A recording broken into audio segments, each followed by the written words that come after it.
Hello again, YouTubers. Welcome back to the Board Game Captain. I'm the Board Game Captain. I'm Lynn. And we've got a news update, and it's a scary one. So, perhaps put the kids to bed before watching this video, because this one might give you nightmares. It's giving me nightmares. Well, it might not be bad. You don't know yet. Oh, it's going to be bad. So, this news story came out from Reuters yesterday, which is the 9th of May 2018, yesterday. Now, the news story basically says that some sources within Asmodee have come out and are saying that the company is looking into a big 1.5 billion euro sale of the entire company. Which, for American viewers, 1.5 billion euros is roughly $1.78 billion. This is insane. Now, I'm not arguing that the company might be worth that. I'm sure they are. But a big sale like this means it's going to have to go to an even bigger company, which the only things I can think of are like toy company giants like Hasbro. And we've seen in the past that when companies like this, these giant mega international companies like Hasbro buy up smaller game companies, like what happened when Hasbro bought out Wizards of the Coast after Wizards of the Coast had already bought up TSR. So this seems very similar to this situation, because Asmodee's been growing. Asmodee bought up Plaid Hat Games, Fantasy Flight Games, all of the game properties from Mayfair and Z-Man Games, Days of Wonder, right? Yes. So they bought up all that stuff, plus I think even more. I think there's even more than we're forgetting, but they bought up all of that, and then they're looking to be bought out by an even bigger company. So when this happened with Hasbro, there were a lot of games under the Wizards of the Coast umbrella, and Hasbro really only focused in on the big money makers. So like Dungeons and Dragons, Magic the Gathering, the big ones. And yet with those big ones, they pushed hard to get them in lots of, big market retail stores. You started seeing Dungeons and Dragons and all the Barnes and Nobles and Magic the Gathering and all the big box stores. But a lot of those smaller games just disappeared because they didn't care. Like if it wasn't making the millions, they didn't give a crap. They just, enough of that. We don't care about that game.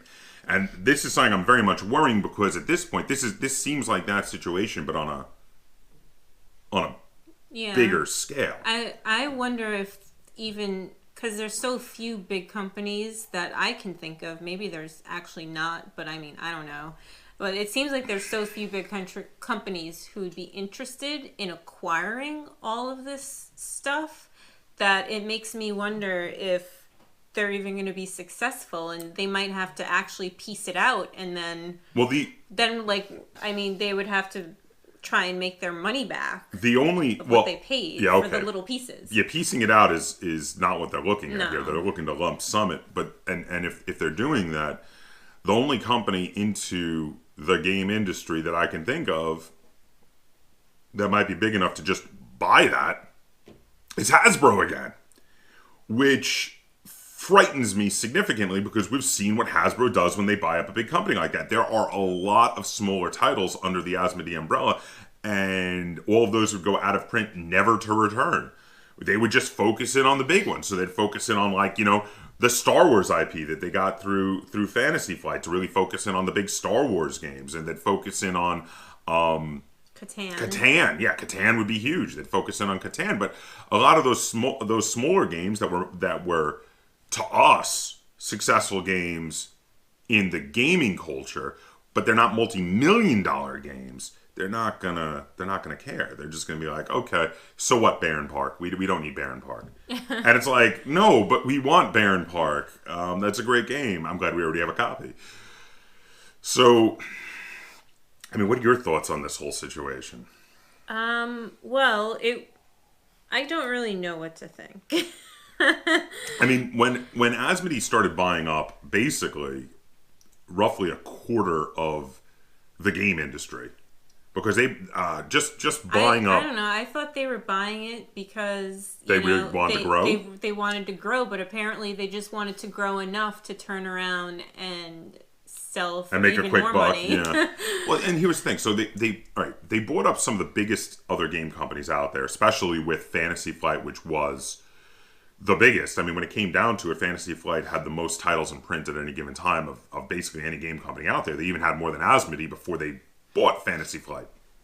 Then, and they also bought up Days of Wonder, which has a lot of big games. Like Days of Wonder always has Ticket to Ride, which makes ridiculous amounts of money for them. That's a game that wouldn't be going anywhere. But Days of Wonder has a lot of other smaller games that might be going somewhere if they sell this to a big, giant corporation who just all they care about is the bottom line. Now, when they were buying all these companies, there were a lot of people who were doing the Chicken Little and going, the sky is falling, the sky is falling. And I didn't want to jump on board with the, oh my God, the sky is falling train. But I was like, come on, hold on. Let's see what happens. It worried me. I was worried. I was saying, oh, this could be really bad if this goes the same way of like what happened when Hasbro bought out Wizards. But I was worried, but I didn't want to start panicking. So I kept an eye on things, and we have kept an eye on things, and for the most part, it seemed like they were buying up these companies, but the company, most of them, or just business as usual. Yeah, they were staying as subsidiaries of Asmodee and doing everything that they normally did. The only one that was different was Mayfair, where they didn't actually buy Mayfair; they just bought the properties from Mayfair. But other than that, all the others, Days of Wonder is still Days of Wonder. It's just a subsidiary of Asmodee. And Plaid Hat Games is still Plaid Hat Games. All the same people work there. It's just a subsidiary of Asmodee now. So their checks go back to Asmodee. But it seemed okay. It seemed like, all right, well, this is all right. And then this news dropped like a bomb yesterday.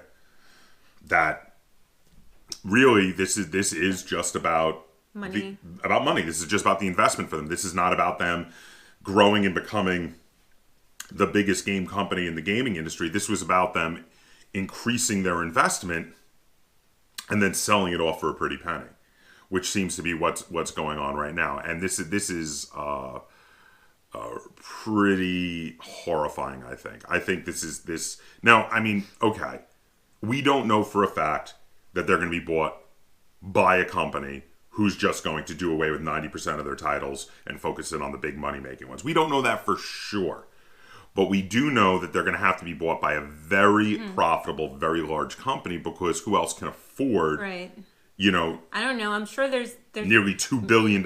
Maybe there is a board game aficionado billionaire somewhere out there who really wants to own all this? Who truly loves board games. And I mean, we could hope.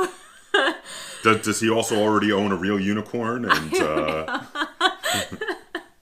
has a leprechaun as his butler? Because you're living in a fantasy world. FYI, fantasy world. So yeah, I'm very worried now. Now again, we don't know 100% that this is bad news. We don't for sure. But this doesn't look good. If Asmodee is looking into how much it would be worth to sell their company and how much their company is worth, because they want to make a quick buck, because they want to sell it off to a big company, and because they don't care who they sell it to, they just want to make a profit and sell it, which is kind of what it looks like right now, though we don't know for sure. But if that's the case, this spells trouble. This spells like a huge collapse in the number of games that are out there and in print in general, and that has me very worried. So I guess that's about it. That about sums it up. Quick news story for you guys today. And we're going to keep an eye on this. We're going to keep watching and see if there's any news updates. If a actual deal is announced, if they come to a deal with another large company to sell themselves off, we're going to announce that as well. Please don't be Hasbro. That's all I can say. I just had a ridiculous thought that someone could start a Kickstarter to like make this like board game commune to collectively, all collective board gamers around the world buy it could and buy we'll be the shareholders. Yeah. I don't think there's ever been a Kickstarter that went to around $2 billion though. I'm not sure that's ever actually happened. $2 billion's a lot. Like a Kickstarter to have the company go public and have us basically be all the shareholders. Yeah. Yeah, so, well, there you have it. That is the news. Please comment down below. Let us know what you think about this. Feel free to scream "The sky is falling" because I'm there with you now. I am freaking out a little bit about this. Again, we're going to keep you updated. Comment down below. Be sure to give this video a like and share it on any social media. Get the news out there. I think people need to know. And if you haven't already, please subscribe to the Board Game Captain. That's Captain spelled with a K on YouTube. And stay tuned. And we will, as soon as news breaks that there is a actual deal going down, that they have announced that there is an actual deal pending or about to go through, we will do another video to update you. So until next time, game on.